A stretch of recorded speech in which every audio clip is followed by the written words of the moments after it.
قرآن کا معاملہ تو محفوظیت کی آخری درجے کو پہنچ گیا. اب اصل مرحلہ کیا تھا؟ حضور کے اقوال مبارک کو جمع کرنا. ان کو بھی تو سمیٹنا ہے نا. صحابہ ہیں منتشر ہو گئے ہیں، کوئی صحابی کوفے چلے گئے، کوئی صحابی دمشق چلے گئے، کوئی کہیں چلے گئے، کوئی کہیں چلے گئے. میزبان رسول جو ہے وہ دفن ہے قسطنطنیہ کی فصیل کے باہر، حضرت ابو ایوب انصاری رضی اللہ تعالی عنہ.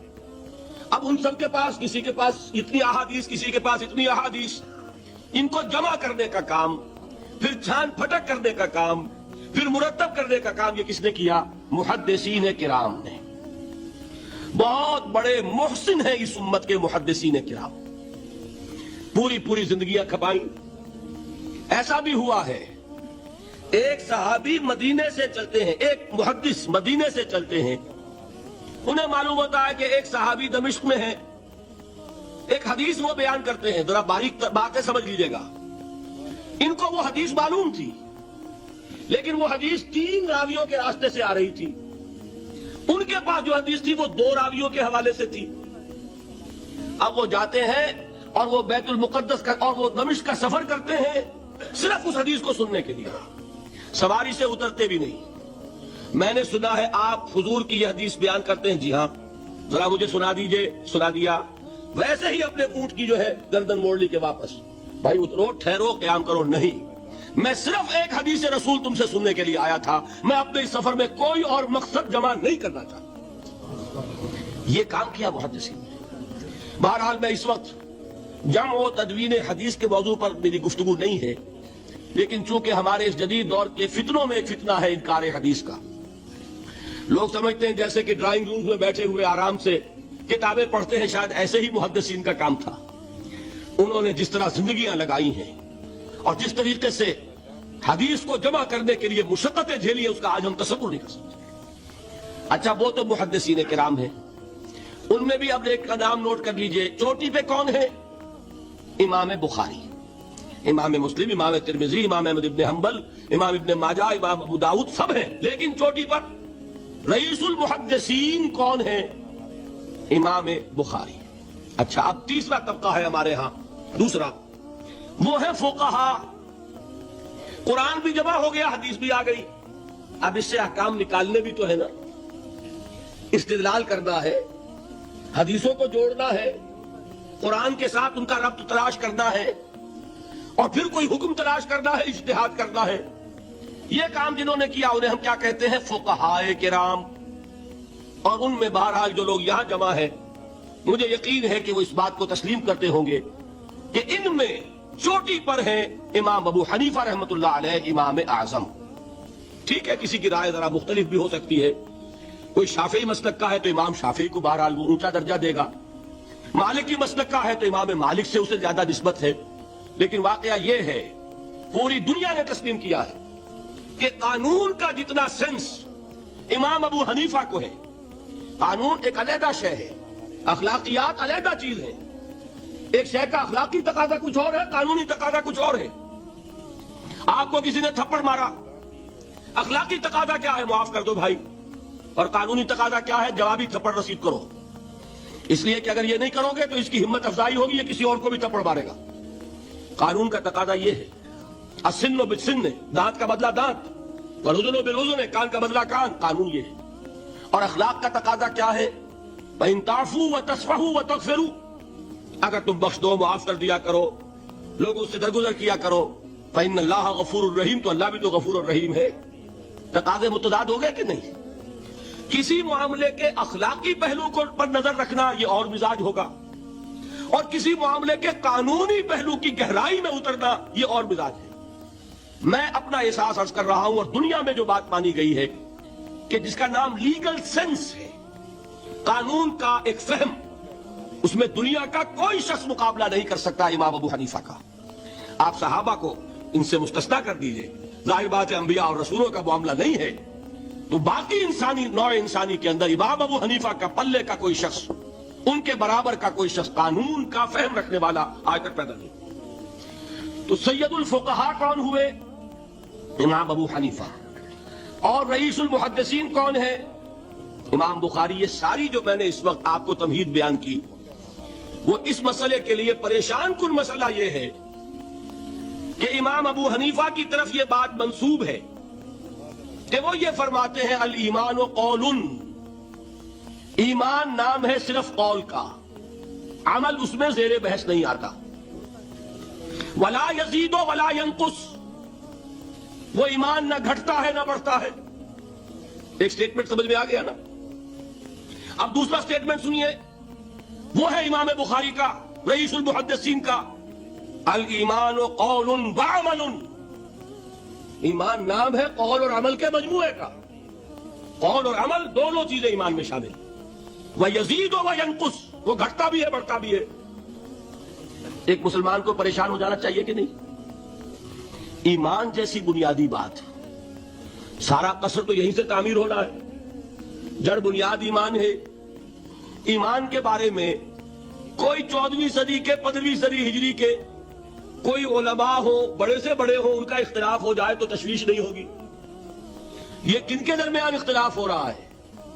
رئیس المحدثین امام بخاری اور سید الفقہاء امام ابو حنیفہ، اور کتنا بنیادی اختلاف، بظاہر متضاد باتیں، بظاہر کہہ رہا ہوں میں نے کہا مجھے پہلے آپ کو پریشان کرنا ہے، پھر تاکہ آپ کی سمجھ میں بات آئے یہ پریشانی رفع کیسے ہوتی ہے، اسی سے علم میں اضافہ ہوتا ہے، بات جو ہے وہ گہرائی کے ساتھ سمجھ میں آتی ہے کہ مسئلہ پہلے سامنے ہو، مسئلے کی اہمیت سامنے نہیں ہوگی تو آپ توجہ اتنی نہیں کریں گے۔ تو دیکھیے تضاد کتنا ہے، بعد المشرقین جسے کہتے ہیں ہم اپنے محاورے میں، کہ ایک مشرق کی بات ہے تو دوسری مغرب کی ہے۔ الایمان قول، نہیں، الایمان قول وعمل، تضاد ہے نا۔ لا یزید ولا ینقص، نہیں، یزید وینقص، تو یہ تو معلوم ہوتا ہے کہ بہت زبردست اختلاف ہے جو حل نہیں ہو سکے گا۔ اللہ تعالیٰ کا شکر ادا کرتا ہوں، اس نے اس کا حل سمجھایا، اور کیسا سمجھایا؟ میں پورے انشراح صدر کے ساتھ کہہ رہا ہوں، اس میں کوئی تصنع نہیں، کوئی تکلف نہیں۔ میرے نزدیک دونوں باتیں 100% درست ہیں، یہ نہیں کہ 50% یہ درست 50% وہ درست، نہیں، یہ بھی 100% درست، یہ بھی 100% درست۔ فرق کیا ہے؟ محل مختلف ہے۔ امام ابو حنیفہ قانونی ایمان کی بات کر رہے ہیں اور امام بخاری حقیقی ایمان کی بات کر رہے ہیں۔ قانونی ایمان کے اعتبار سے 100% درست ہے یہ بات کہ وہ صرف قول ہے، عمل نہیں زیر بحث آئے گا۔ ایک شخص نماز نہیں پڑھتا کافر نہیں ہے، نماز کا منکر ہو جائے کافر، زکوٰۃ نہیں دیتا فاسق ہے فاجر ہے، کافر نہیں ہے، زکوٰۃ کہہ دے کہ ہے ہی نہیں دین میں، کافر۔ فرشتہ کس نے دیکھا؟ کیا پتا کیسا ہوتا ہے؟ حضور نے بھی اصل فرشتہ اپنی اصل ملکی شکل میں صرف 2 دفعہ دیکھا ہے، ورنہ تو انسانی شکل میں آتا تھا یا نظر ہی نہیں آتا تھا۔ 2 باتیں تھیں، وہی ہو جاتی تھی، نظر کوئی نہیں آتا تھا، یا انسانی شکل میں نظر آیا، اصل ملکی شکل میں حضرت جبرائیل کو 2 مرتبہ دیکھا۔ وَلَقَدْ رَآهُ بِالْأُفُقِ الْمُبِينِ وَلَقَدْ رَآهُ نَزْلَةً أُخْرَى عِنْدَ سِدْرَةِ الْمُنْتَهَى، ایک مرتبہ افق مبین پر دیکھا، ایک مرتبہ سدرۃ المنتہا کے پاس جبرائیل اپنی اصل شکل میں ظاہر ہوئے۔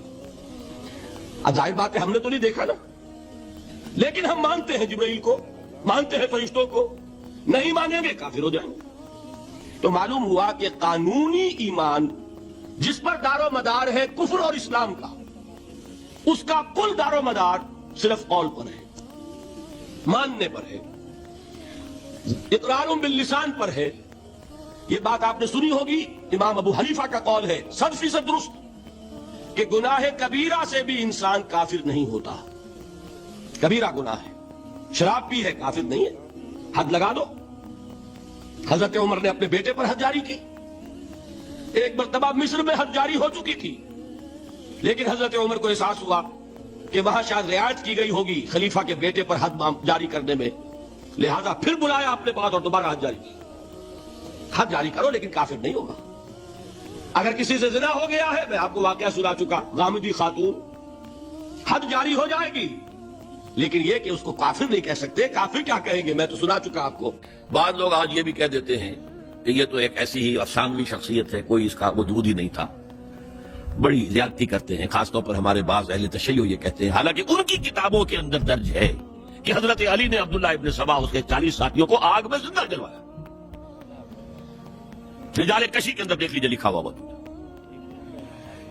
لیکن چونکہ کچھ لوگوں نے شیعت کے لیے لفظ سبائیت استعمال کرنا شروع کر دیا، اس لیے وہ ڈیفنس میں کہتے نہیں سبا تو یہ تو افسانوی شخصیت ہے، سبا کوئی تھا ہی نہیں عبداللہ ابن سبا. نہیں، عبداللہ ابن سبا ایک شخص تھا یہودی، وہ اسلام کا لبادہ اوڑھ کر آ گیا دارالاسلام میں. حضرت عثمان رضی اللہ تعالیٰ عنہ کا ہے.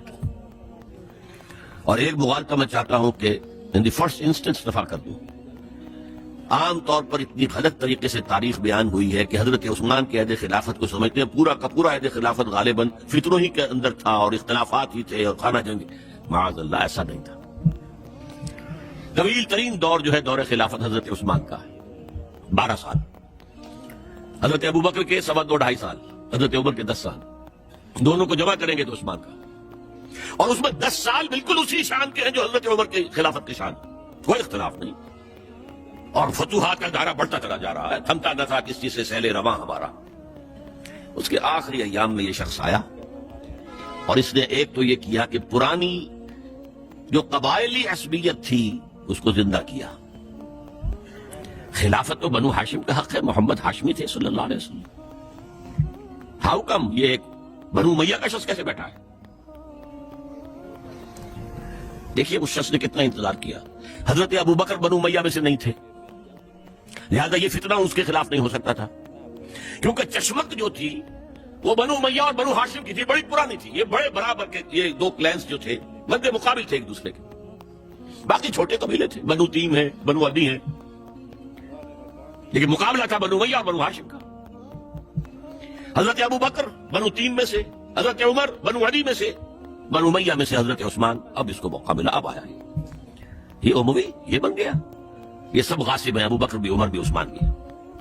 خلافت پہلے دن سے علی کی ہے اور اس کو ملنی چاہیے. اس سے آگے بڑھ کر، اور علی تو خدا ہے، انکارنیٹ، گاڈ انکارنیٹ. یہ اس کا عقیدہ جو اس نے پھیلایا. یوں سمجھئے ایک شخص نے حضرت عیسیٰ کے دین کو زیرو کر دیا تھا. لوگ مانتے نہیں کہ ایک شخص اتنا کچھ کر سکتا ہے. یہودی اور سازشی ذہن، ان کی صلاحیت اور ذہانت. ایک شخص تھا پال، حضرت عیسیٰ کو خدا کا بیٹا بنانے والا. وہ توحید ختم، تسلیس آ گئی. شریعت کو ختم کرنے والا وہ حضرت عیسیٰ کہہ کر گئے تھے تم پر شریعت موسوی نافذ رہے. اس نے کہا نہیں، ابروگیٹڈ، نو شریعہ.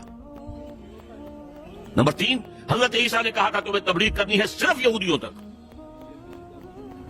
I have been sent only in search of the lost sheep of the house of Israel. میں صرف اسرائیل کے گھرانے کی کھوئی ہوئی بھیڑوں کی تلاش میں آیا ہوں. تمہیں باہر تبلیغ نہیں کرنی. اس نے تبلیغ کا دائرہ وسیع کیا. وہ دین مسیحیت ختم، وہ دین پالزم ہے جو چلا ہے اس کے بعد. سمجھ رہے اس بات کو؟ اور یہ ڈاکٹر مائیکل ہارٹ نے بالکل صحیح لکھا ہے کہ کرسچینٹی جب تک حضرت مسیح موجود تھے وہ سوائے ایک یہودیوں کے فرقے کے اس کی کوئی اور حیثیت نہیں تھی. لیکن پال نے اسے ایک انڈیپینڈنٹ دین بنایا. ایک شخص کی کارروائی ہے یہ ساری ہے.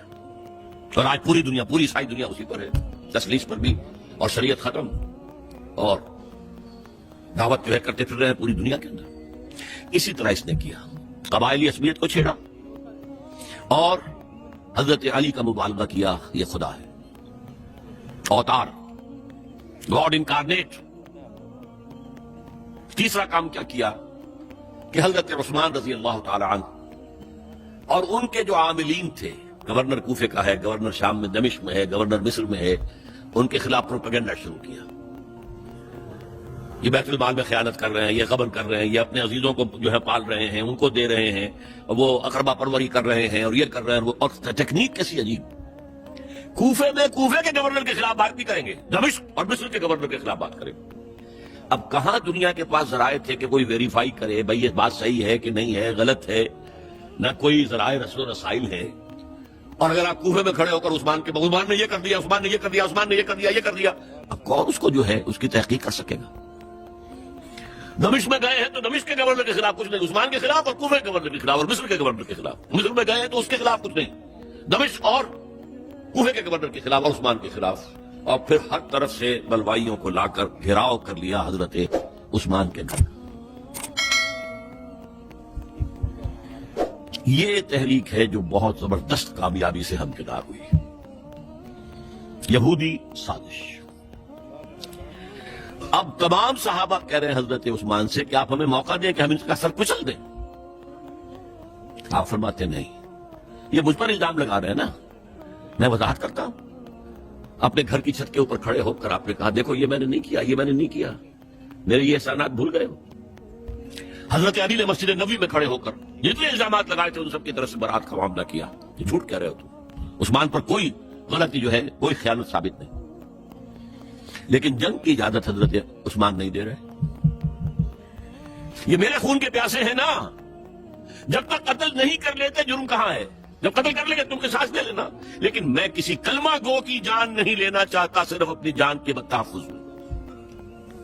یہ ہے عزیمت کا پہاڑ. لوگ کہتے کمزور تھے, جان بچانے کے لیے تو آدمی پتہ نہیں کیا کچھ کر بیٹھتا, اور طاقت ہو تو طاقت کو کیسے استعمال کرے گا.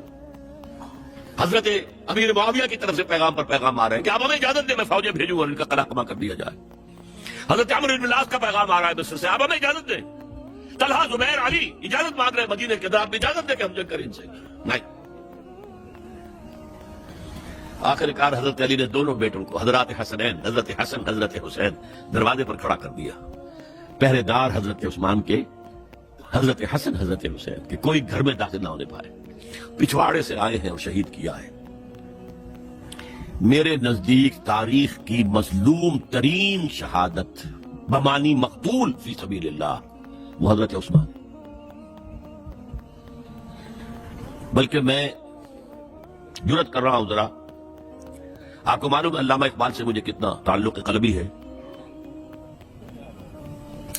میں نے ان کے ایک شعر میں ترمیم کی ہے, میں سمجھتا ہوں انہوں نے صحیح نہیں کہا. غریب و سادہ اور رنگی ہے داستان حرم, نہایت اس کی حسین ابتدا ہے اسماعیل. حضرت اسماعیل کو اللہ تعالیٰ کے حکم سے حضرت ابراہیم ذبح کر رہے تھے اور حضرت حسین ذبح کر دیے گئے. تو گویا کہ ابتدا جس کی ہوئی تھی حضرت اسماعیل سے, اس کی انتہا حسین پر ہوئی. میں کہتا ہوں بالکل غلط. ان کو ذبح کر رہا تھا خلیل اللہ, اور ان کو قتل کر رہے یزیدی اور زیادی اور کوفی. کوئی تقابل ہے؟ وہ قتل نہیں ہوئے, یہ قتل ہو گئے. انہوں نے پیشانی خود رکھ دی. یہاں تو حضرت عثمان لڑتے ہوئے, حضرت حسین لڑتے ہوئے شہید ہوئے. کون سی چیز مشترک ہے؟ ایک مصرے میں جمع کر دیا ہے. صنعت لفظی تو آپ کہتے ہیں اس کو, لیکن کیا مشترک کیا چیز ہے؟ اور میں نے امید ہے علامہ اقبال سے ملاقات ہوگی اگر آخرت میں, تو وہ میری اس بات کو تسلیم کریں گے. میں نے شعر کا دوسرا جو مصرع بدلا ہے, نہایت اس کی ہے عثمان, ابتدا حابیل. حابیل جنہوں نے کہا تھا بھائی جان آپ مجھے قتل کرنے کے لیے ہاتھ اٹھائیں گے تو میں اپنا ہاتھ نہیں اٹھاؤں گا آپ کو قتل کرنے کے لیے. عثمان نے کہا کہ میں نہیں کسی کو قتل کروں گا, کسی کلمہ گو کو. جو مجھے قتل کر دیں گے پھر ان سے قصاص لے لیں.